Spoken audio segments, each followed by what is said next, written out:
What's up, everybody?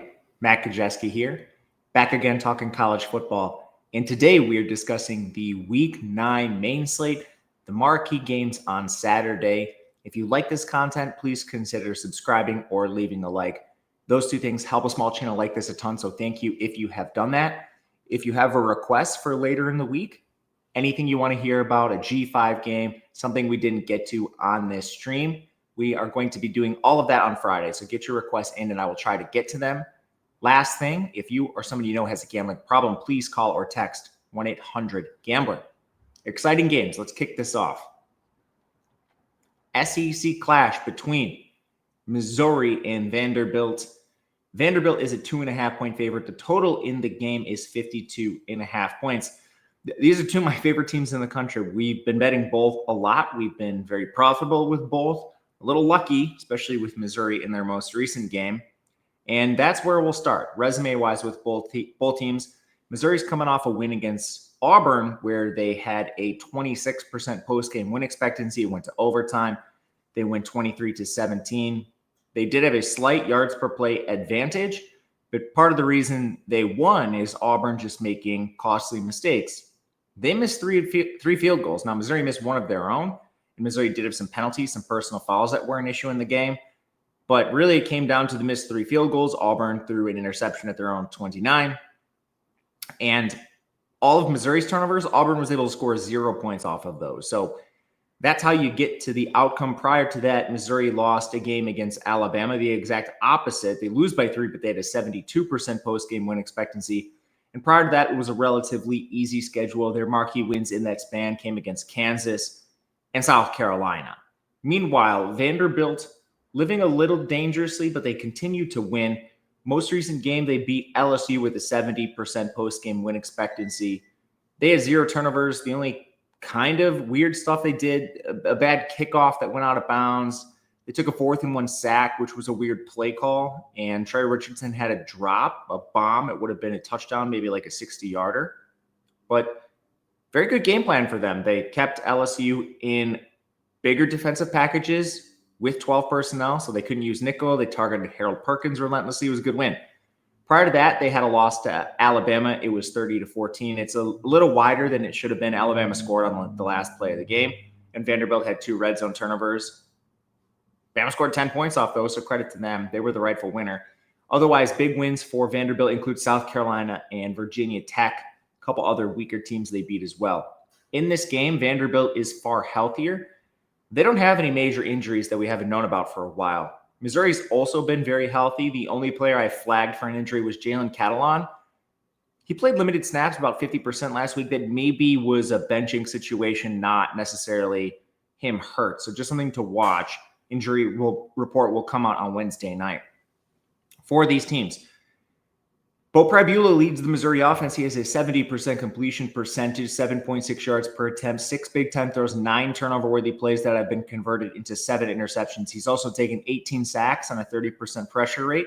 His 23% pressure to sack ratio is a little high, and teams are aware of this. He is incomplete as a quarterback. He does have some negative plays, and we see Missouri's offense stalling at times against better teams. They've been able to load the box and stop Ahmad Hardy and force games into Bo Pribula's hands with situational success. Missouri doesn't always win those situations, but Ahmad Hardy, who has 6 yards per carry, started the year hot. He's down to 52 yards against Bama and 58 yards against Auburn in their last 2 games. Now, those are also 2 of the better defenses Missouri's faced to this point, so that's just at least worth noting. They've still been able to win through their pass game with Brett Norfleet. He's a mismatch at tight end. Kevin Coleman's a solid receiver. And their O-line is good. They only allowed 6 pressures against Auburn. That was probably the best defensive line they faced this year, with Falk on the other side. And they have one weak link. It's Piegler at guard. Otherwise, Keegan Trost and Caden Green, your 2 most important players, both play tackle. So that is good. In this game, they'll be facing a Vanderbilt defense that comes in 40th overall. Their biggest weakness right now is in coverage. And the only person we really saw dominate against Vanderbilt was Ty Simpson. He had 11 yards per pass attempts. Garrett Nussmeier did have a decent game, 8 yards per pass attempt himself last time out.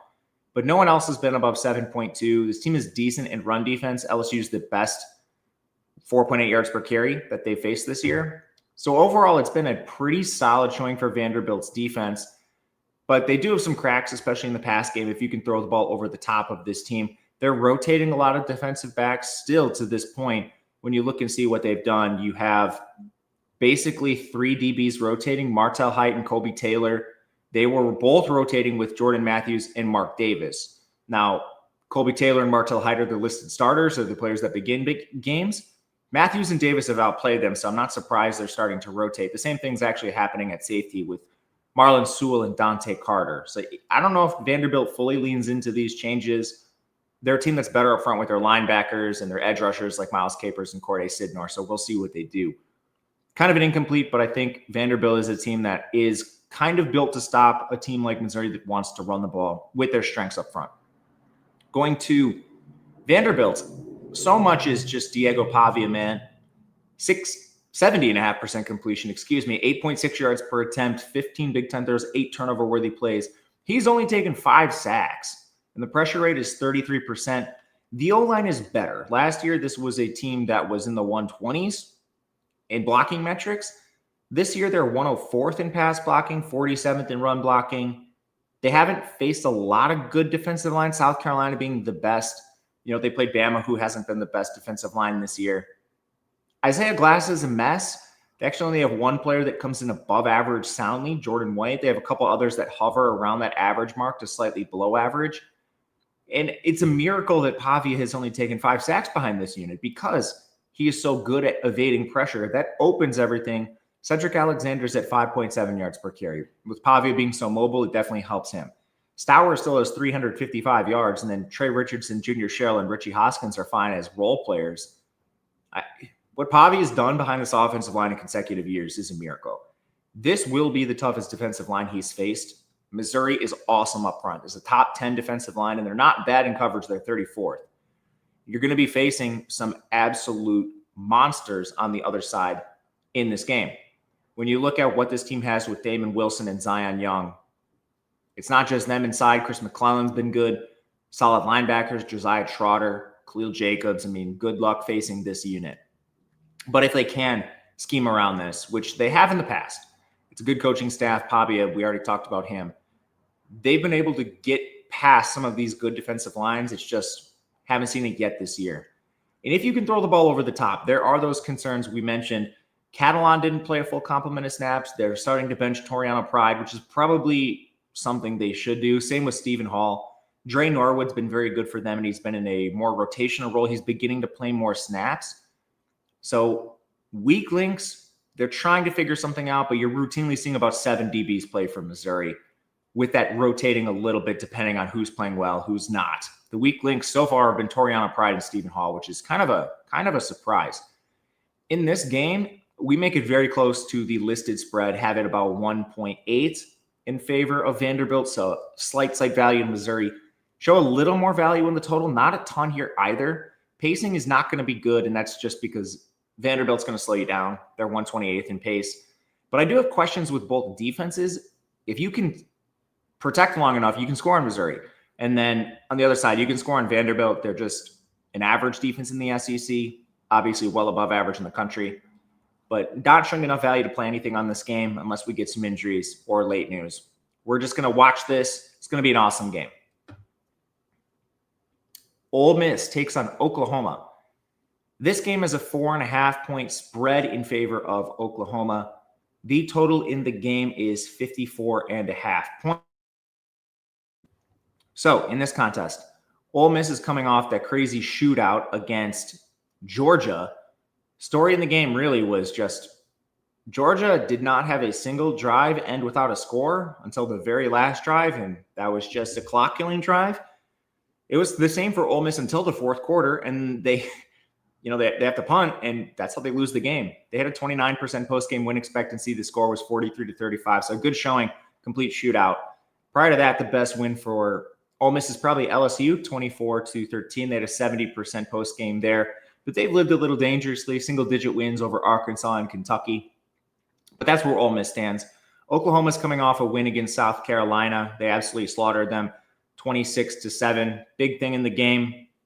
South Carolina, Lenore Sellers, he took another 6 sacks, and he's just not getting enough protection. So with the passers like Oklahoma, that's just going to be what happens.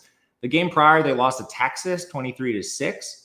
And otherwise, their best wins are against Michigan and Auburn, 2 pretty good wins there. Both of them by 7 points at least. Michigan, they won 24-13. So moving forward for Ole Miss, Jaden Yates did get banged up at linebacker. I think he probably goes, but I'm not sure. For Oklahoma, Gentry Williams got hurt again. It sounds like they're hopeful to get him back. And then Kendall Dobie, he was coming off the injury last year. He maybe just isn't quite good enough or recovered to play his full complement of snaps, but he hasn't been out there much either. So going to Ole Miss, Trinidad Chambliss has been good, man. I don't have any complaints with him. 63% completion percentage, 9.3 yards per attempt, 9 big-time throws, 3 turnover-worthy plays, 5 sacks. He does not take negative plays. Sometimes there are incompletions and he'll throw the ball away, but he's not giving you those negatives that are really costly to your offense. And this is a good group of skill position players. Receiving room has been solid for this team throughout the season. Daquan Wright is a weapon at tight end that I didn't think would be as useful as he's been. But Kewan Lacey's been a dominant running back. We saw Dejon Stribling catch the bomb last week. Harrison Wallace was the stud to begin the year. 2 weeks ago, it was Deuce Alexander. They're starting to get their freshman, elite recruit Winston Watkins more involved. He played 21 snaps in their last game, which was a surprise. If they can move him forward a little bit, that would certainly help their offense. And it's important that Trinidad is so mobile because this offensive line does have some problems. They're 45th in pass blocking, 98th in run blocking. This was not a unit that was supposed to come into the year and have a lot of strengths. Your 2 best players are your tackles, Jaden Williams and Diego Pounce, so that's a good place to start, but they have some real issues on the interior, especially their center, Bryson Sanders. So it's not going to be an easy matchup. The strength of Oklahoma's defense comes up front. They're 28th in run defense, 11th in pass rush, and this is a formidable pass rush with players. R. Mason Thomas has had an excellent season. You're even seeing a change of the guard kind of on the defensive line. Marvin Jones Jr. has been sort of soft bench. He's still in the rotation, but players like Taylor Wine is playing a lot more. Adepoju Adebaware is playing a lot more, and he's a 5-star. It kind of makes sense. And then inside, they're sort of doing the same thing. Demonic Williams, the former TCU transfer, has had an up-and-down season. You're now seeing a lot more of 5-star sophomore David Stone, and man, has he been a difference maker. You've got to figure out a way to move the ball on this defensive line. With a shaky offensive line is the first problem for Ole Miss. If you can do that, the back end for Oklahoma has been up and down largely because of injury. We mentioned Dobie, we mentioned Williams. They're still forcing Eli Bowen onto the field. He's another guy that dealt with injury early in the season. He's been dreadful, but they're trying to get him back up to speed. It just really hasn't worked. So if he's out there, I mean, you can win. And Ole Miss has been good enough against defenses of this caliber where I think they will be able to score some points, but it's not necessarily the best matchup for them on paper. On the other side, Mateer has regressed, and the injury did occur, but you almost have to think, like, how much does opponent matter? You've played 2 of your better defenses recently. Texas, of course, probably the best defense they face. Auburn up there, I guess. South Carolina's not a bad defense either. And Mateer, it was another game where he just didn't really do much, 150 yards passing. You have to think the injury is affecting him to some degree because we know he's very mobile. Right now, his stats sit at a 65% completion, 7.6 yards per attempt, 7 big-time throws, 10 turnover-worthy plays, and 10 sacks. The big problem is those 10 turnover-worthy plays, most of them have occurred in the last 2 games. Maybe it's just rust. It's really hard to say. He does have some decent skill position players. I like the run game more than the pass game. Torrey Blaylock has been awesome as a freshman. He's absolutely iced Jaden Knott. Barnes has been hurt, but he's been solid. And then the receiving game, it's a little limited. Satina's been their best player. Deion Burks, the former Purdue transfer, has not lived up to expectations. Last week, they didn't have Keontez Lewis. So Giovanni Gibson, the FCS transfer, he played a ton. He is someone to watch in this game. He was a target favorite of Mateer early in that contest. He had like 5 of the first 7 targets or something like that. It was ridiculous. And their tight end, Jaron Canuck, he's been fine as well. So you have a decent skill room. It's a little limited compared to some other SEC teams, but the offensive line has been the bigger issue. They did get some players back. Derek Simmons returned. He's their main right tackle, which certainly helps. You get players like Luke Baklenko off the field. Michael Fasusi has been pretty decent as a freshman left tackle as well, so that needs to at least be mentioned. Credit where credit is deserved for a 5-star freshman. That's put them 33rd in pass blocking, 98th in run blocking. So this is a unit that's better than last year, certainly, and better than I expected. Most of it hinged on, how their 5-star freshman was going to play at left tackle. And so far, there have definitely been lapses. He allowed 2 pressures last week, but it's been better than expected and better than what they had. So now you're facing an Ole Miss defense. This is a unit that I think has a lot of problems still to this point. They started the year hot, and they've been victimized a little since. Even last week, just 9.3 yards per pass attempt to Gunnar Stockton. He's the best quarterback they face this year. Maybe you could argue it was Talon Green. Well, Talon Green had 8.7 yards per pass attempt.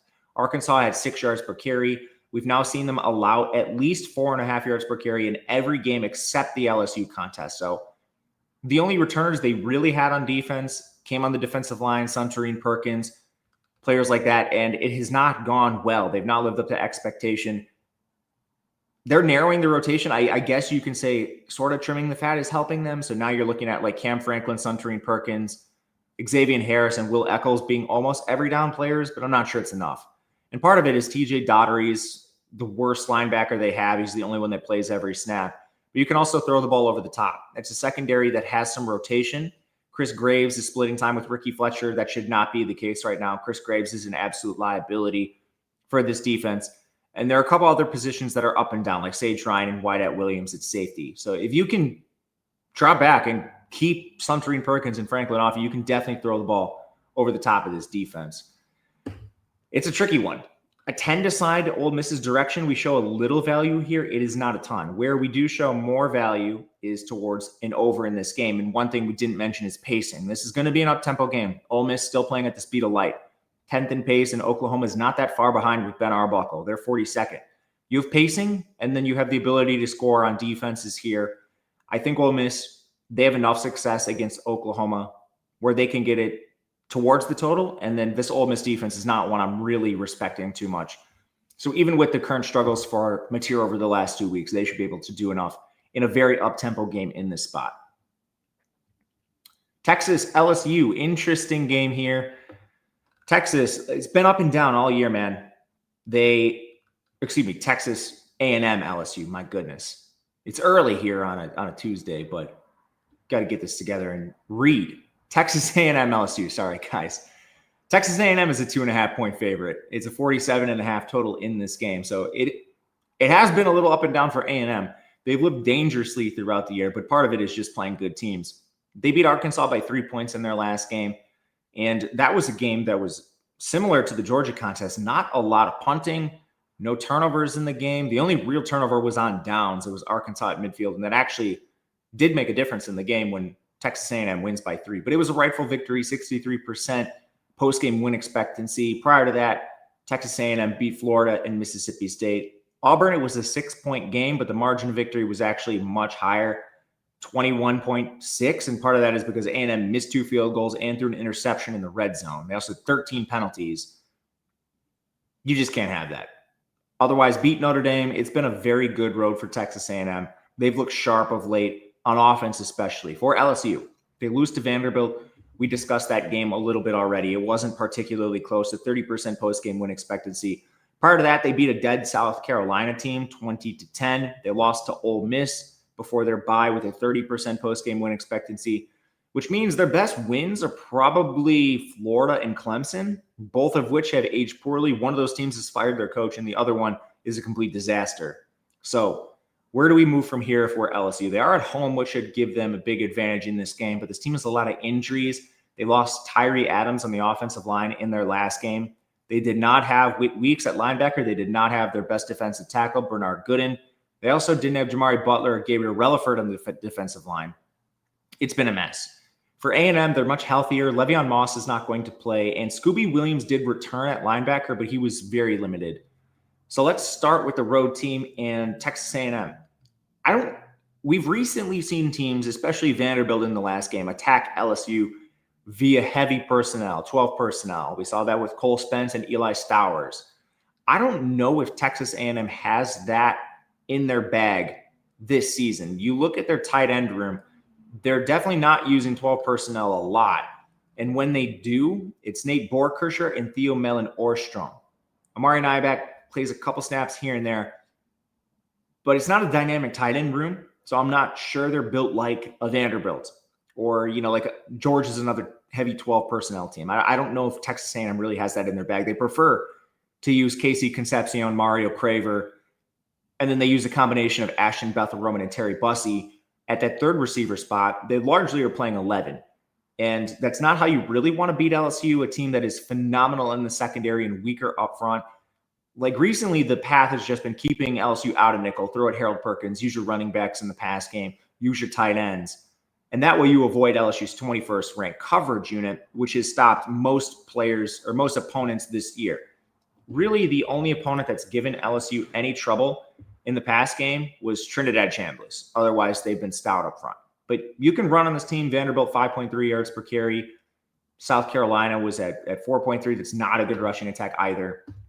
So I have some questions stylistically with what A&M will do. But at the end of the day, Marcel Reed has been fine, and he would be even better if his receivers did not have a 9% drop rate.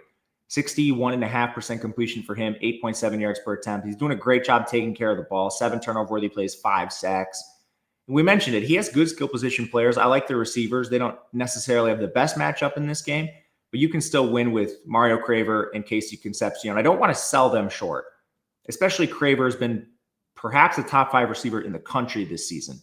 So they could still win. It's strength on strength. The run game has been a little disappointing. Part of it is because of injuries. So now you're moving to your 5-star Reuben Owens. Hopefully you can see him look like the 5-star we know he is. And the offensive line has been a little disappointing, but it's not because they've been bad. It's really just the expectations were sky high for a unit that returned everyone. They've rotated a little bit at the center position and at right tackle, but this is still a unit that comes in around the top 30. They're just shy of that. They should have success against this LSU defense up front. This is definitely the weakness of LSU. Some of it is going to hinge on the status of Wick Weeks and Bernard Gooden in that front seven. But you can still run on this team. Pyburn and Payton, they've shown recently why they were cast off by their previous programs. And Dominic McKinley, Ahmad Bro, Jacobian Gulleroy, just not the same caliber as like a Bernard Gooden inside. That would certainly weaken the matchup for this A&M offense. And then I would be definitely betting this side with the ability to run. On the LSU side, Garrett Nussmeier, he has regressed. I don't know if it's the injury. I don't know if it's the infrastructure. Both have been problems, but he has a 66.5% completion percentage. He still has the flashes. 16 big-time throws, 9 turnover-worthy plays, 5 interceptions. He's taken 9 sacks, but the pressure rate is 26%. So that is really the only concern with him is can they keep him upright the entire year? And so far, he, for a quarterback that's not very mobile, has done a good job evading pressure. We got to give him some credit there. But the receivers have a 9.5% drop rate. One thing they're doing is moving more to Trades Green, which I think they absolutely should. He's a player that is a mismatch based on size. I mean, you have a 6'7", 6'8" weapon that he plays on the basketball team, or he did at least last year. Who do you put on him, man? Like, he's athletic enough to win. I don't know. It's a tricky situation. And then one thing they did is they brought more tight ends on the field. We saw Donovan Green play a ton in the last game, which was a surprise. Bauer Sharp is still getting out there. He's been a mess, but that's been coming directly at the expense of these receivers. So maybe we finally see fewer snaps for Chris Hilton. He only played 6 in the last game. He's been horrible. Nick Anderson's battled injury a little bit. He's been below average. Drops have been the main problem. Really, it's just Xavier Thomas and Barian Brown that are continuing to impress. Aaron Anderson's also been a little banged up. He's been fine when he's out there. But ultimately, you just haven't got what you paid for the LSU skill players. Run game is still a problem. That's mainly because of the O-line, not anything to do with Durham or Barry. They're 78th in pass blocking, 117th in run blocking. This is an offense that lost 4 starters coming into last year. They just lost perhaps their best offensive lineman in Tyree Adams. I would argue Braylon Moore and Josh Thompson are a little better on the inside. Tyree was certainly your best tackle, though. Now you need to move everything around, like Chester's playing out of position. Not that he was any good to begin with. And if there wasn't enough pressure already, it's probably going to be more against A&M. this defense, despite replacing almost everyone on the defensive line, Cassius Howell has really stepped up. He was the one returner. The Bowling Green transfer has been awesome. You had transfers, TJ Searcy and Dan Hayes, filled in just fine. On the interior, you get Tyler Onyedem from Iowa State. Albert Regis has been a good compliment to him. This is a good defensive line, and it's a good linebacker room. Even without Scooby Williams in the fold, Damian Sanford and Torian York have been awesome. The place you want to win is throwing the ball over the top, so that is definitely what LSU will try to do. Des Ricks has been a problem for this team. We're starting to see a few other players get rotated in, but this is the weakness. If you're going to beat this team, you need to hold up front with the offensive line, and you need to throw the ball over the top of Texas A&M. I think LSU could do that if they can protect long enough. Honestly, I just don't think that's in their bag with this current edition of the offensive line. I'm expecting Dan Hayes, Cassius Howell, and these players to have a lot of success. So when we get to the spread and the total, we lean in A&M. They're the better team on paper. They've played better this year, and they're just more talented. Going to Death Valley is tricky, and the hesitation for me right now is those injuries on the LSU defense. Does Whit Weeks play? Does Bernard Gooden play? So we'll hesitate for the moment, but firmly leaning A&M and probably will play this.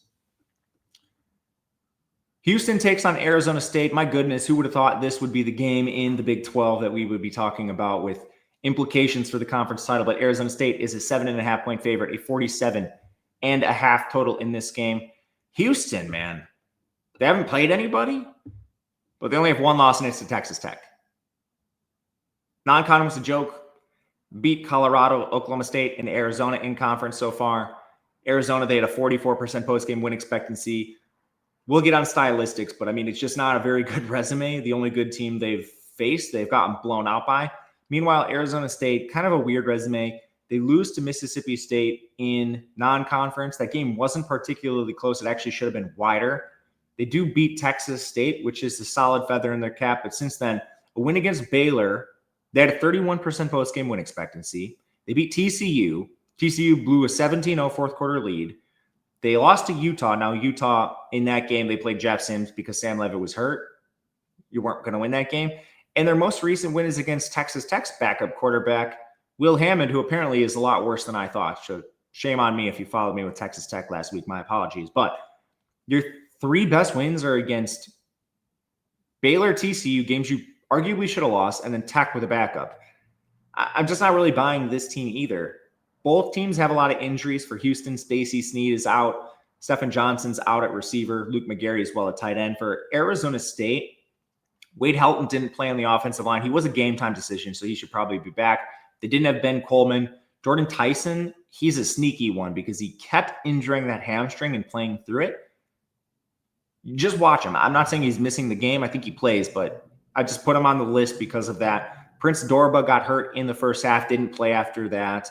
Zyrus Fiasu at linebacker. Rodney Bymage, one of their better defensive backs, was probable, but he just didn't play. And then Xavier Alford's been out for a while. So it's a pretty lengthy injury list for Arizona State right now.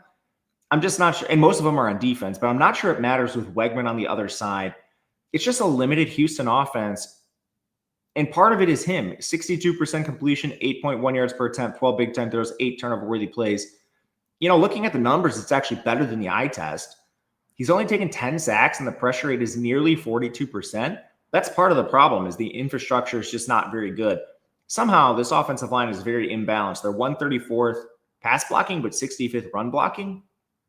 It's just an interesting stat. And the receivers aren't particularly good for this Houston team either. So he's not working with a lot. Your number one receiver on paper, Stephen Johnson, just went down. So now you're looking at like Amari Thomas, Harvey Broussard, just some low-level players. Those are both G5 transfers. The best player among pass catchers is honestly their tight end, Tanner Cosio, who's also a transfer from the G5. But you can run the ball, and Dean Connors has been fine there. Wegman is a big piece in this running game as well. They do not like to use him through the air if they can avoid it. So it's a weird offense. It's a limited offense. At full strength, I think Arizona State can stop it, but there are a lot of injuries, and they've also allowed quite a bit of production. This defense is only 76th overall. Their strength is in the secondary. They've been beaten a couple times up front on the ground. They allowed 7 yards per carry to Utah. They did a good job against Tech, so that needs to be noted. But Baylor hit them for 4.7 yards per carry. It's basically a defense that's shown cracks. I still think they're probably strong enough to stand up to what Houston has put on the field so far this season with their weak schedule. Meanwhile, on the Arizona State side, Sam Leavitt is back under center. To be honest with you, I don't think Sam Leavitt is a real difference maker, but when Jeff Sims is your backup, that is a seismic jump in skill. So yes, he is a difference maker in that regard, but in the scope of college football, 62% completion percentage, 6.7 yards per attempt, 13 big-time throws, 11 turnover-worthy plays, and 16 sacks on a 32% pressure rate. That's a 22.5% pressure-to-sack ratio. All those numbers are kind of below average. Like the yards per attempt is below the league average of 7.4. 11 big-time throws is below average. The pressure-to-sack ratio is too high. It's not all his fault. The offensive line is limited. They're the opposite of Houston. They're 30th in pass blocking, 110th in run blocking. And they have been banged up. We mentioned Coleman and Helton. But then your skill position players, I love what Raleek Brown does in the run game individually, but his offensive line's not doing him a ton of favors. And they just don't have a wide receiver too. They've struggled all season long to find a reasonable answer and complement to Jordan Tyson, who we're not 100% sure on the health right now. I mean, they tried Malik McClain, he failed. They tried to walk on Derek Asubio, he failed. They've recently begun giving snaps to the Alabama transfer, Jaron Hamilton, which I can't believe they haven't done yet. Maybe that will be the answer and potentially give them something because they just don't have any pass catchers worth noting outside of Tyson. So then you face this Houston defense.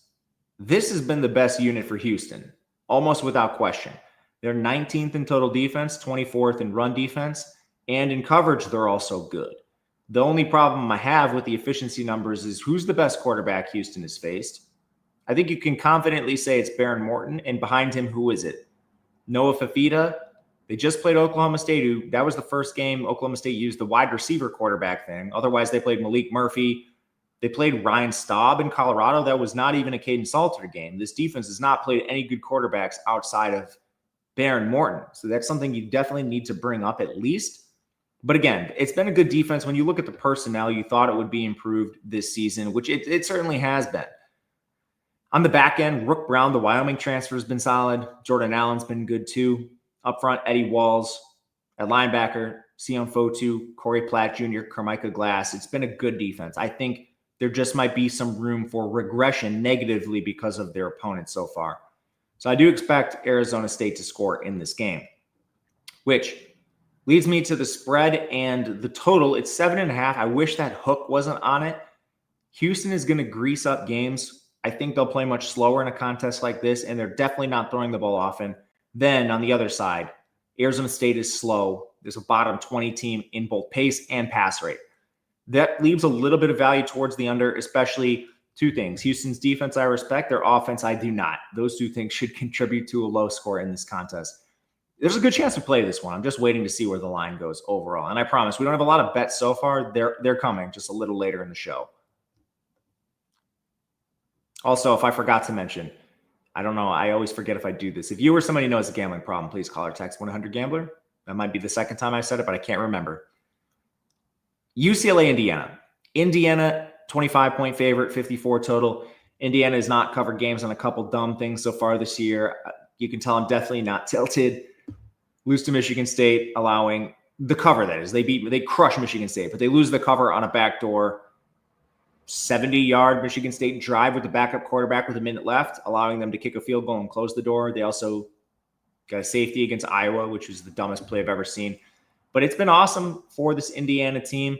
In between those two nonsense affairs, they crushed Illinois and they crushed Oregon.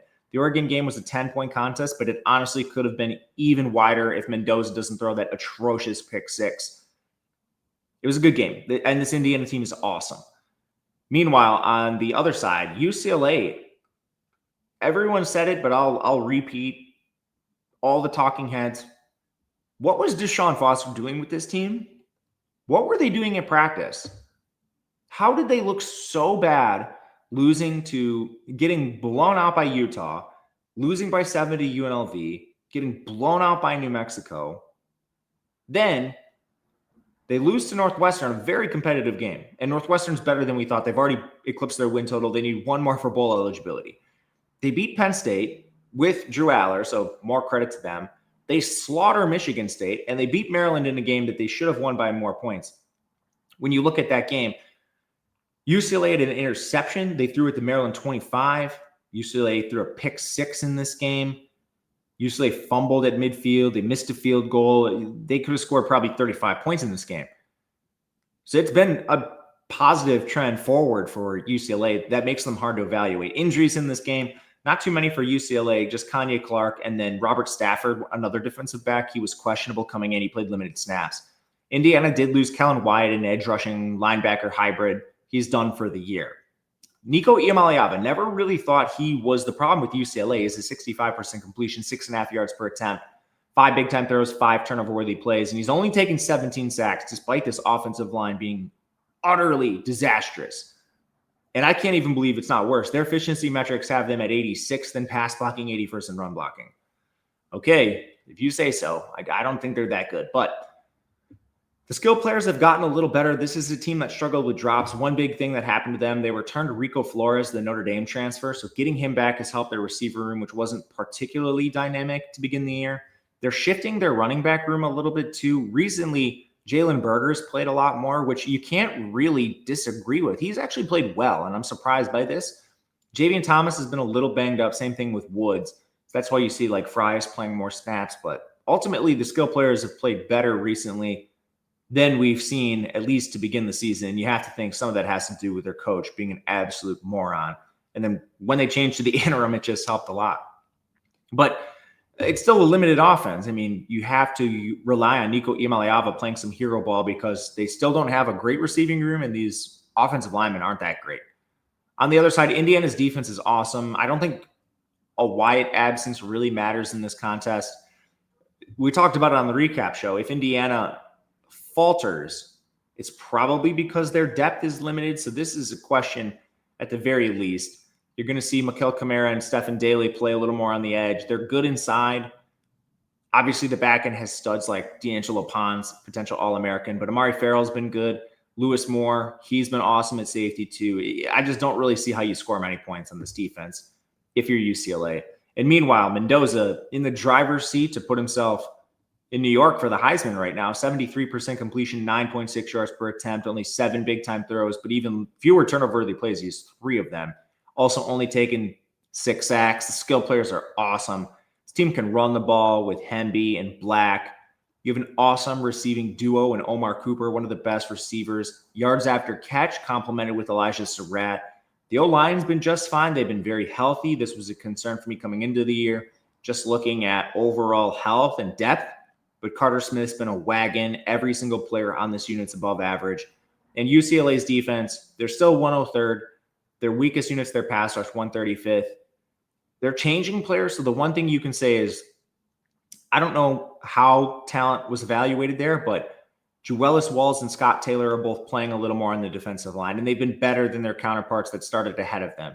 You're now seeing Scooter Jackson and Andre Jordan Jr. outplaying both Robert Stafford and Kanye Clark. Maybe that's injury related, but perhaps there's room for a little growth UCLA on defense because they're just kind of trimming the fat, man. Like they were playing a lot of really bad guys, and now they're at least testing the waters with some of their younger players. We'll see how that goes. I still think Indiana scores really at will in this game, but that's just something to mention. We make this outside 25. I'm not playing Indiana spreads this wide anymore. Maybe this is me being a coward and leaning too much into recency bias, but I mean, how many times can you get burned on a 20-plus point spread where team's murdering someone and gets backdoored? So probably not going to play this. It is playable, though. Mathematically, we show a lot of value in Indiana. Would make it outside 28. Minnesota, Iowa. Weird game in the Big Ten. 8-point spread in favor of Iowa surprised me a little bit. It opened at 9-2, and Minnesota quickly took money. The total in the game is 39 points. That's taking money towards the over, which might surprise you with both of these teams. But honestly, you look at the body of work. We just saw Minnesota beat up on Nebraska. We talked about that earlier. It was a dominant win. Minnesota beats Purdue with a 31% post-game win expectancy. That's a little weird. And otherwise, they got annihilated by Ohio State. That's going to happen. They beat Rutgers in a close game where they got down 14-0 and stormed back. And then somehow they lost to Cal, who might be the worst team in the ACC. I don't know. So really weird body of work for Minnesota. Meanwhile, Iowa, kind of similar, but not as bad. They lose to Iowa State by 3 points. That was just a mess of a game. They beat Rutgers as well. They lose to Indiana. No shame there. Opportunities to win too, but ultimately their post-game win expectancy was 3%. So just remember that. Since then, they beat Wisconsin, and then they just beat Penn State in a game that should have been wider. They did themselves no favors with the 66-yard field attempt that got blocked for a touchdown, tipped interceptions. That probably could have been a 10-point win for Iowa. So moving forward in this game, injuries, John Nestor, the Iowa transfer, who's now at Minnesota, we might be robbed of our revenge game because he missed their last contest. And then for Iowa, Jaden Harrell, it looks like he was banged up in their last game. That's okay. He stinks anyway at linebacker. DJ Vonham at tight end, he went down in game, and they're a little banged up at running back. For the Minnesota offense, passing a lot, surprisingly. The 28th in pass rate with Drake Lindsay. Maybe that comes down now that Darius Taylor's healthy. He's definitely a difference maker. And the receiving game has been better than I expected. I just got to admit this, take my L. It's a lot of low-level guys, Javon Tracy. They're not even playing Logan Loya. Like, it's Lameek Brockington, who had an awful year last year. But honestly, they win when Darius Taylor's healthy and playing well. And their offensive line is a little better than expected. They have one major weak link. It's Marcellus Marshall. I wish they would just bench him, man. But doesn't look like they're going to do that. Every other starter is above average, so they have that working for them. Iowa's defense is awesome. They are, if Minnesota leans more into the run, Iowa's definitely equipped to defend that with their defense up front being elite. They have one of the better defensive lines in the conference. Their linebacker room is getting better, too, now that we're seeing Jaden Harrell not play. So that's a potential boost for them. But anyway, Burkett and Llewellyn have been very good, and Aaron Graves inside is very hard to run on if you're going to attack the middle of the defense. You can throw over the top of Iowa if you can actually exploit it. I still am not sure Minnesota has the bodies to do this. This is a relative weakness. Players like Deshaun Lee, I guess Entringer is probably the second weakest link, and that's saying something because he's actually pretty good. But ultimately, this secondary is a little worse up front. So, I mean, to beat Iowa, I think you have to throw the ball over the top, but that's not even a given. And against Minnesota's offense, I think Iowa probably has the advantage here on defense. Conversely, Mark Gronowski's definitely not healthy yet, at least not 100%. Stats are limited for him. I mean, he has 4 turnover-worthy plays and only 2 big-time throws, a 65% completion. He's taken 9 sacks, which isn't terrible, but his wide receivers have a 9.5% drop rate. I think that's not surprising to anybody. But Iowa wins via the run game. They have an awesome offensive line. Jennings Donker has been an absolute monster this season. And it's not just him. Like, Cade Piper's not far behind. Logan Jones is an elite center. Bo Stevens and Trevor Lauck have been awesome as well. They go 5 deep, well above average. And then your run game, I don't even know if it matters who you stick back there, but their RB1, Kamari Moulton's back from injury. So now you're facing Minnesota's defense, who's pretty good up front. It's mainly an edge rushing thing, though. So I don't know if Minnesota is really built inside to stop this kind of run game. You have Anthony Smith, who's a demon off the edge, but inside it's like Devin Eastern and then Jalen Logan Redding combined with Rashawn Lawrence. You can definitely run the ball on this Minnesota defense. They do have good linebackers. Maverick Baranowski and Devin Williams are solid. And then maybe they're a little weaker in the secondary without John Nestor. You still have a lot of good safeties like Coy Parrish and whatnot. But ultimately, I think Iowa just does what they want to do. We just saw them give up 6.3 yards per carry to Purdue. I anticipate a good game plan for Minnesota here, but this is how you want to attack this defense via the run game, and that's exactly what Iowa does.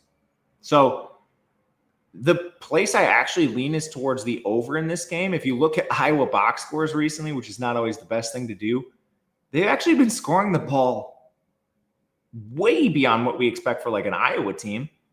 And then their defense has enough cracks where generally teams can allow you to get over this. I don't know if Minnesota has the offensive juice to do it, but that's where we lean with the 39 points. We're going to wait and see where this one goes throughout the week. Next up, we're in the Big 12. It is BYU taking on Iowa State. This game has a 2.5-point spread in favor of Iowa State coming off their bye. The total in the game is 49. We took this down at 48, closer to open. It hasn't moved a ton, so still showing value on this. BYU, man, I got to take my L. This team is 7-0. They just beat Utah in a very, very bad game, very greasy game. If you want to just look at drives, Utah turned the ball over in the red zone on downs like 3 times in this game through a red zone, an interception. I mean, this game, I had the over in this game. It probably should have been upwards of like 65 points. And because of all the turnover on downs in the red zone, it finishes south of the total. Other than that, BYU has not played a rigorous schedule. They beat Arizona in overtime. They beat West Virginia, who's dead. They beat Colorado, who's dead. Beat G5 team East Carolina, and then beat Stanford in week 2. For Iowa State, they come off their bye. It's been up and down for them. Their most recent game was a loss to Colorado, and they also lost to Cincinnati. So after living dangerously through their first couple games, beating Kansas State with a win percentage below 50%, beating Iowa in a greasy game, and beating Arizona, they finally fall. And some of this is due to injuries. Their secondary is getting close to being the worst in the Big 12 after losing their 2 best players, Jeremiah Cooper and Jontez Williams. They also lost Dominique Orange in their most recent game. If he doesn't play, it's a huge loss. He's their best defensive lineman, and it's not close. He's actually probably their only good defensive lineman, and we just don't have an update on him. He went down with a lower body injury. He tried to test it on the sideline and couldn't return. For BYU, it's just Raider Demooney at defensive back. They're a much healthier team. So can Bear Bachmeier exploit this banged-up Iowa State defense, which is now 122nd in the country, and they were awful against the run, 133rd. Now they're down their best 2 defensive backs, so expecting regression from that 75th ranked coverage unit. Yeah, I mean, Bear Bachmeier has been fine. He's not been great, but for a freshman, this is really impressive stuff. 62% completion, 8.3 yards per attempt. He has 5 big-time throws, 7 turnover-worthy plays, and only 7 sacks. The receivers have not helped him out, 9% drop rate, so his stats could be better. But ultimately, when you look at the turnover-worthy plays and the sacks taken, for a BYU offense that's going to have to grease out games, it's much easier to do that when you're not having negative plays. So credit to him. He's done a good job getting the ball to Chase Roberts, and LJ Martin being someone you can lean on in the backfield has definitely helped this team. Their offensive line is good, man, and they're still rotating both guard positions for some reason, but this is a top 30 unit. I think they score on Iowa State at will. On the other side, Rocco Becht is such a wizard, man. I've lost a lot of money on him betting against him, and then he wins. So that's how it's happened. But 63% completion, 8.1 yards per attempt. He has 10 big-time throws, 4 turnover-worthy plays, and he's only taken 11 sacks. His wide receivers have been even worse. He has an 11% drop rate. Just get it together. But this is an interesting team. They prefer to play 12 personnel. Chase Souls actually played a little better for this receiving game, which has given them some options. And the run game at full health, they have 2 good backs. When you get back Hansen, he has a concussion, so he should be back here. This is now 3 weeks he's had off, with the bye included. And then him and Sama, I mean, you can run the ball reasonably well. And the offensive line's not catastrophic this year. Last year, they were catastrophic.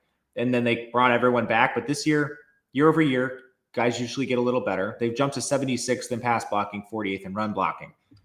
BYU's defense is pretty good. They're 16th in coverage, 46th in run defense. I don't really buy it overall, and most of it is just opponent-driven. Who's the best quarterback you face? I mean, they played Dampier well, and allegedly now Utah might bench Dampier, which is crazy. Otherwise, is Caden Salter the best quarterback they face? Caden Hauser? Noah Fafita? I don't know.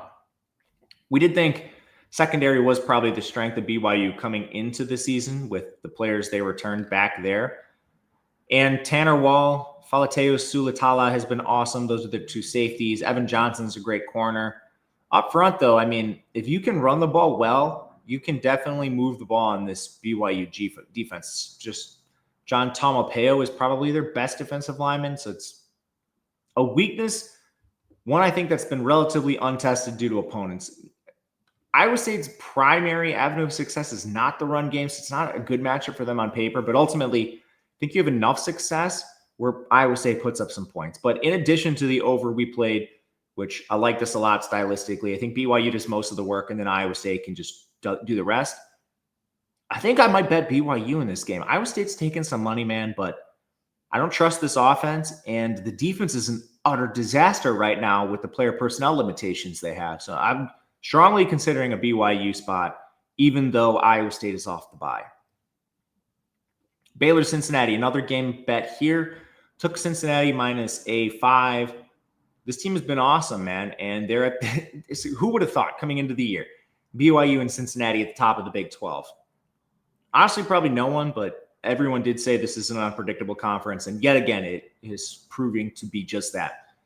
Cincinnati, their only loss is to Nebraska, and they had a 63% post-game win expectancy. That came in week 1. Since then, not the most difficult schedule, especially in conference. They beat up on Oklahoma State, beat UCF, beat Iowa State, and they beat Kansas. The Kansas game, they only had a 25% post-game win expectancy, so kind of trading the Kansas for the Nebraska game. Meanwhile, on the other side, this Baylor team's been really up and down. They lose to Auburn I didn't really see anything that should have shown Baylor won that game. They beat SMU in a complete shootout. Their win percentage was 49%. They lost to Arizona State in a game. They had a 69% post-game win expectancy. So there's that. Then they beat Oklahoma State, Kansas State before dropping their most recent game to TCU, which wasn't particularly close. They lost the turnover battle 4-1. It was a tough Sawyer Robertson game. So in this contest, the injuries, Bryson Washington's banged up. They called him day-to-day. That's Baylor's running back. They've been very injured on defense. Top 2 linebackers, Phoenix Jackson, Travion Barnes have been out, and then Tevin Williams at defensive back did not play in their last game. For Cincinnati, a very healthy team. I don't think Dante Corleone is 100%, but he's going to play. And I think his limited snaps last week were mostly opponent-driven more than anything else. So Sawyer Robertson, after a hot start, he has regressed so much, but he has to be so much of a hero for this team because they can't run the ball. And it's been a Bryson Washington problem. They're 118th in rushing efficiency, but 37th in run blocking. Bryson's been hurt, but my goodness, they need some juice in the run game. It might be time to put Bryson on the shelf for a week, let him get healthy, play your 4-star freshmen, Caden Knight and Michael Turner, man. I don't know what to tell you.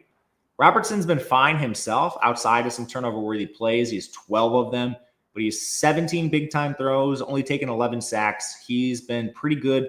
They have an awesome group of skill players led by Ashton Hawkins, Michael Trigg, and Josh Cameron. Those are your pass catchers, which are hard to defend. The O-line's been okay, a little better run blocking, but it's definitely an above-average unit. Now you're facing a defense on the other side in Cincinnati that has actually played better than expected. The weird thing Cincinnati does is they will rotate their defensive backs. You're consistently seeing 10 of them play consistently, which is wild. But I don't know. Maybe it keeps guys fresh. It's not like many of them are bad. They have one real liability, and that's Taden Barnes. Everyone else, 9 players above average. It's pretty nuts, man. This Cincinnati secondary is deeper than you'd think. They have excellent linebackers. Jake Golday's having an incredible season.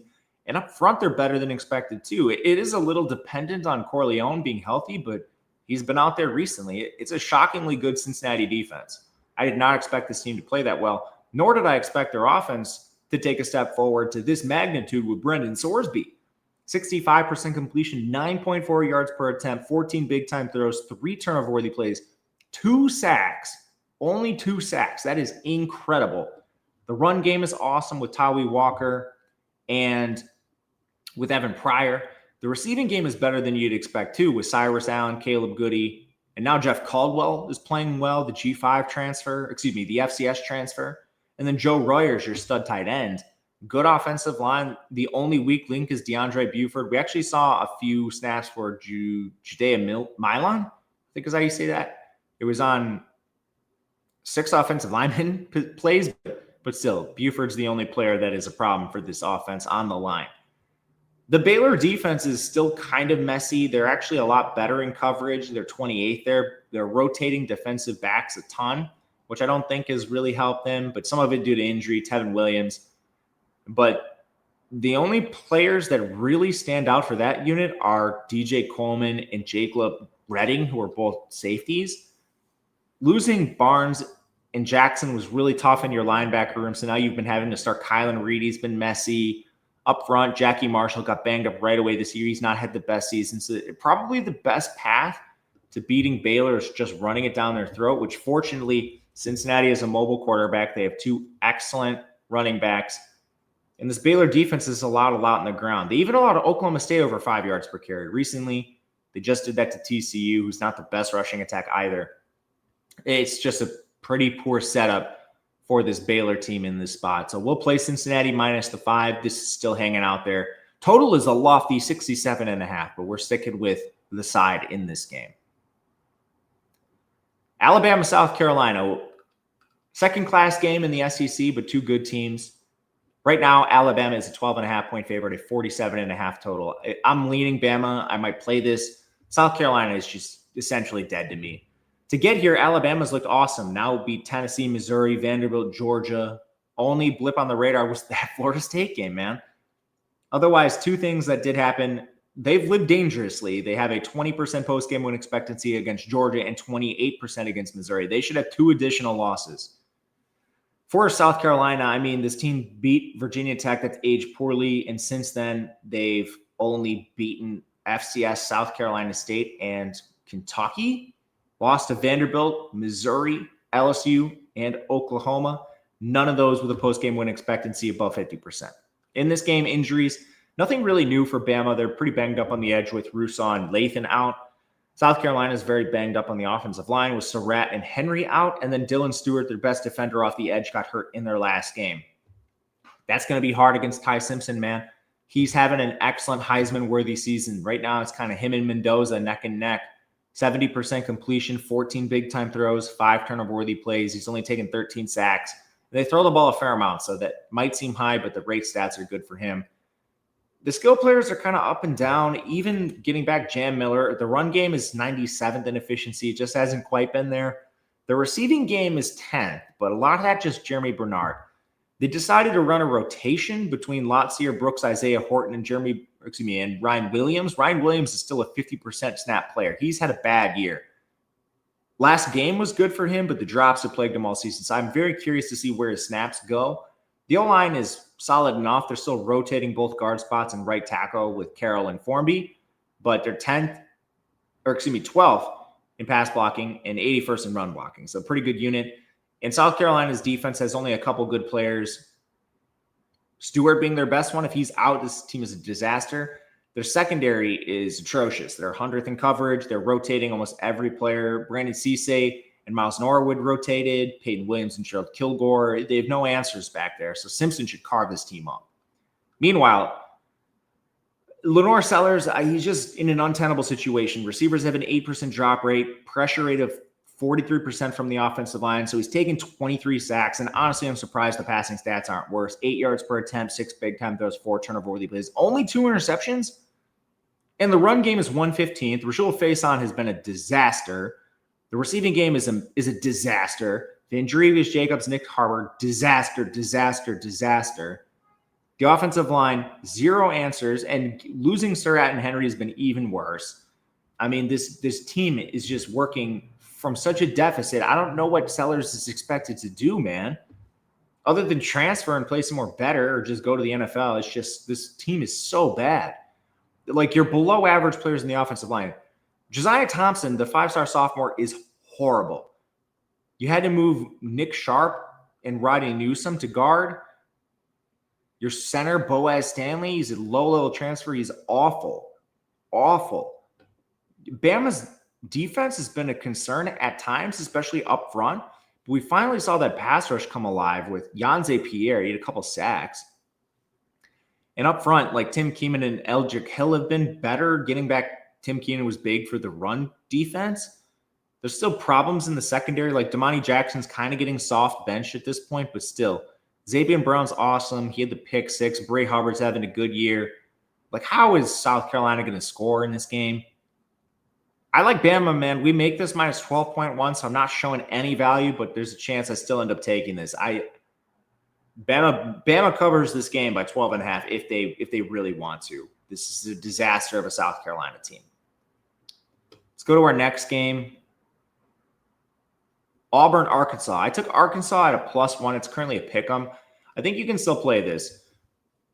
Player personnel in a second. First of all, Auburn, they might be the best 2-4 team in the country. They have single-digit losses to Missouri, Texas A&M, and Oklahoma, and they have a 10-point loss to Georgia. So right there, they beat Baylor.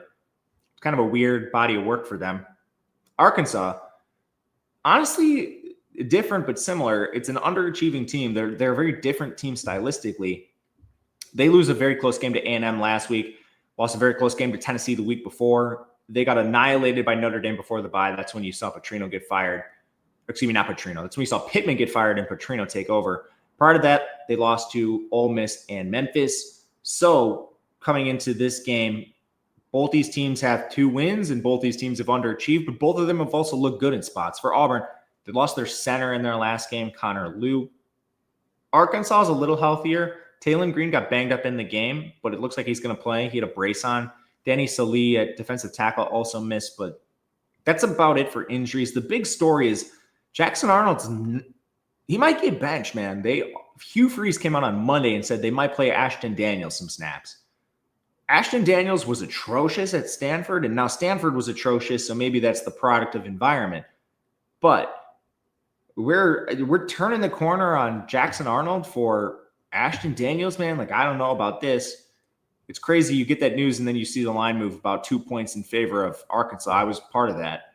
They have a 5-star freshman in Deuce Knight. Like, what are we doing with Ashton Daniels? Why would we not play Deuce Knight? I don't know. I don't know the answer to that. I just find it hard to believe your ceiling is coming from a trash Stanford transfer. Anyway, we don't know that for sure. Arnold still might play. He's been fine as a passer. He's like throwing jump balls at Cam Coleman. He can't really do anything else. The big problem with him in the pass game is he just won't stop taking sacks. Guy has no feel in the pressure. It's like he trusts his offensive line to block for him for an eternity. The pressure is 32%. A lot of that's on him holding the ball forever. He has a 33% pressure to sack ratio. That is astronomical. Astronomical. Jackson Arnold is a liability back there, so I get it if you want to make a quarterback change. What I don't get is Ashton Daniels being the guy. Skill players, I mean, we mentioned the drops. It's been a huge problem. We just saw a huge one from Cam Coleman last week. For as athletic and dominant as he could be, the drops are just going to be a problem. The run game, 46. They lost Alston. The offensive line is not going to be any better. They're 87th in pass blocking, 59th in run blocking. They just lost their center. Now they're moving to a true freshman. I don't even think the guy's 18 years old, and they're consistently rotating 6 offensive linemen. Anyways, it's a very messy offense. Now, Arkansas's defense is a complete mess. They are 113th overall. We knew this was going to be a problem coming into the year. They lost a lot of defensive backs as well as that coach. And when you look at who the above average players are, I mean, it's few and far between. Julian Neal at corner, Quincy Rhodes on the edge. I think those are your only 2 difference makers. So obviously, like, avoid those 2 guys, you probably move the ball in Arkansas, and that's been the recipe of success for basically every opponent they've faced this year. So even with concerns like, does Auburn move the ball on this team? Like, probably. But I still have enough questions with that Auburn offense where I'm going to bet on Taylon Green. 62.5% completion for him. Only problem is the 13 turnover-worthy plays. He's not taking a ton of sacks. He still is dynamic with the ball in his hands and on the ground. This is the number 1 most efficient rushing attack in college football, which certainly Taylon Green plays a part of, but Washington's been excellent. The receiving game is much better than I expected, considering they lost most of their good players again, turned to the player portal again, took lower-level transfers again. Omega Blake's been awesome, man. And even like a Rohan Jones, he doesn't play a ton. I believe he's a Montana or Montana State transfer at tight end. I get those 2 confused. He's put up a couple of big plays. The offense will definitely score on you. And Auburn's defense, they're 60th. They're extremely imbalanced. This is a team that is 2nd in pass rush, which makes sense. They have some elite players like Kedrick Folk back there, but their secondary is 129th, and their secondary is no answers. They cannot find a second safety. You're seeing both Kensley, Luador Faustin, and Champ Anthony play, and both have been atrocious. So fully expect Taylon Green to move the ball, and I don't know what Auburn's offense is going to do in this game. So we're siding with Arkansas. We've shown a value in Arkansas almost every single week this year, which is pretty crazy. And they've covered a lot of spreads. The only one that really they embarrassed themselves was the Notre Dame game. So we'll play a Razorbacks spread. It's scary, but playing them at a pick 'em, I have a +1. Think both are fine. Illinois, Washington. This game is a 4.5 point spread in favor of Washington, a 55 total. It's a weird game on paper. Illinois is off a bye. Illinois has looked awesome in certain games. They blew out Duke, beat USC, a game they should have won by more. They blew out Purdue, and then they have 2 games where they got annihilated, Indiana and Ohio State. So it sort of paints a picture that Illinois is a good team, but they're not a great team, and they're not capable of hanging with the heavies. Washington looks the same, but worse. They had 3 crazy easy non-con wins, Colorado State, UC Davis, and Washington State. They've already beaten perhaps the 2 worst teams in the Big Ten, Maryland and Rutgers.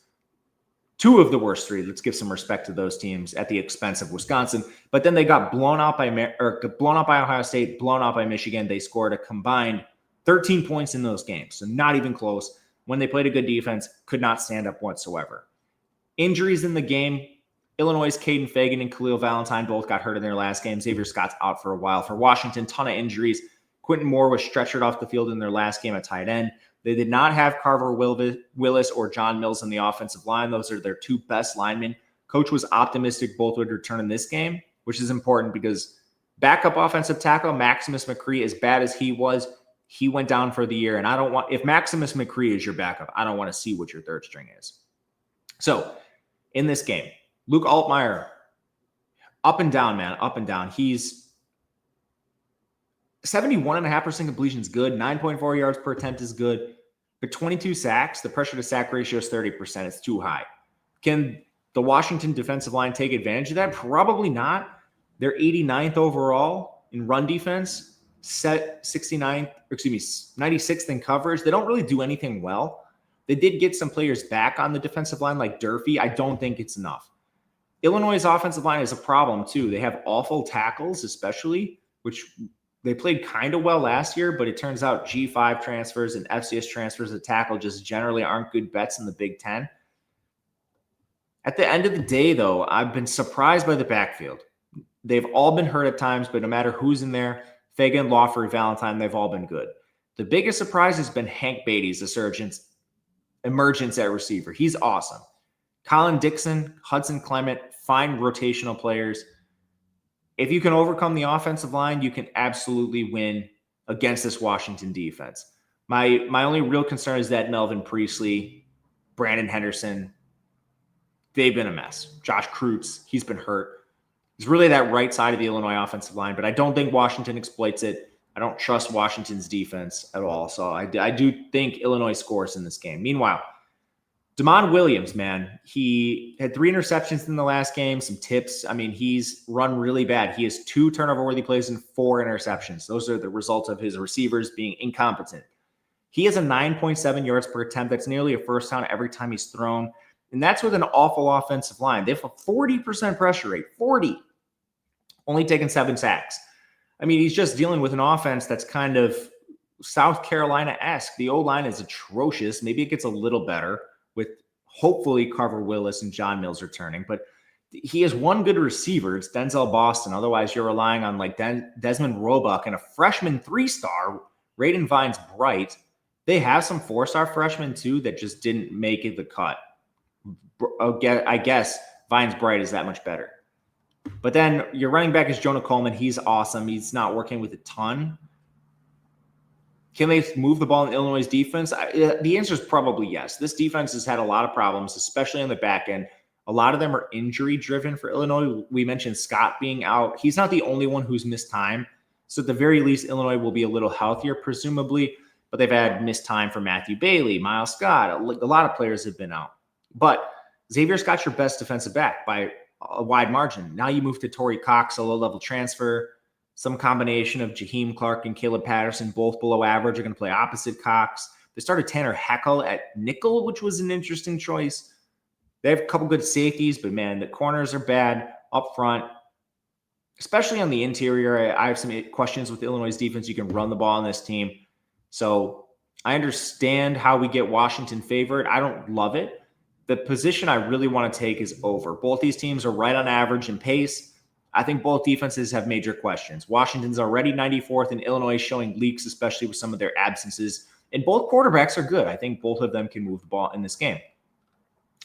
All right, let's see here. Let's do 2 more games. We'll do them a little faster just because they're ready to go. Kansas State, Kansas. This game has a total of 52.5 points. I realize I messed up the graphic on this one, so I will fix it quickly. Kansas is a 2-point favorite in this game. So I'll fix this as quick as I possibly can. But overall in this game, both quarterbacks are pretty solid. Avery Johnson's actually played a little bit better since we've last seen him nationally. I guess we saw him a lot in Ireland and didn't look great. This team has had problems, especially with like I don't know, Dylan Edwards in their run game. So you're moving to like a Joe Jackson, which has been a huge problem for this team since they've had to do that. And their receivers have also let them down a lot too. It's basically just a Jace Brown. They did get back Jaron Bradley, which has been a benefit to this team, but it's still a really limited offense overall. So that's my biggest concern with them, first and foremost. The offensive line has also been a mess. They're coming in 39th, which is honestly a surprise considering they've had some injuries to start the year. But it's a team that's lived dangerously and had a lot of turnovers with Avery Johnson. So it's tough to really see this offense having success in the long term. But I guess the real question is, can they do it in this game? So realize I just did this again. Didn't even write over. There we go. All right. Graphics coming back now. But anyway, can they have success against Kansas's defense? I think the answer to that is probably it's a defense that's very limited against the run. For some reason, Kansas is imbalanced towards pass coverage. They're 17th there, but they're outside the top 100 in run defense. So to bring back the graphic, here it is for you. I'm just not really sure if Kansas still can exploit this without Dylan Edwards under center. Obviously, Avery Johnson's a big part of their run game. But this team has struggled a lot this year and struggled in games they probably shouldn't. I mean, this team lost to Army. They lost to Arizona, who's not been great. Played a close game against UCF. Lost to Baylor by a point. Just beat TCU, which was closer than it should have been. It was 41-28. Kansas has looked awesome, and they're off a bye, too. They just lost to Texas Tech in a semi-close game in their last contest. Beat UCF, lost to Cincinnati in a very close one. They actually should have beat Cincinnati. They had a 75% post-game win expectancy. And Jalen Daniels has been playing awesome. He has a 69% completion percentage. He only has 5 turnover-worthy plays. We mentioned Avery Johnson is 13 of them. Sacks taken pretty close for both guys. Both receivers have a lot of drops, so that's not good. But I trust the Kansas skill position players more, with Emmanuel Henderson playing well. And they got back Daniel Highshaw in their last game to complement LaShawn Williams. Offensive line is a little more imbalanced for Kansas, but I do think it's better overall. And then on defense for Kansas State, they're 66th versus Kansas at 51st. They're a little worse in run defense too, which sets up for Kansas to have some success in this game. So we did not take a position contrary to my incorrect graphic at the beginning of this, but we do lean towards an over in this game. Pace is not good. It's just the real hang-up for me. Offenses should be able to exploit the defenses, but you have 2 below average paces. So that's where we'll sit with this game. Let's finish this up in the SEC, where we have Texas taking on Mississippi State. Glad to see this graphic is pretty good. Texas touchdown favorite. Total's 44.5. And in this game, Texas living a little dangerously recently. Should have lost to Kentucky. They had a post-game win expectancy of 16%. Prior to that, they beat Oklahoma. They had the loss to Florida, of course. It's just not the team people thought it was coming into the year. Meanwhile, Mississippi State's losing games, but they're doing so admirably. They're losing by single digits against Florida, Tennessee.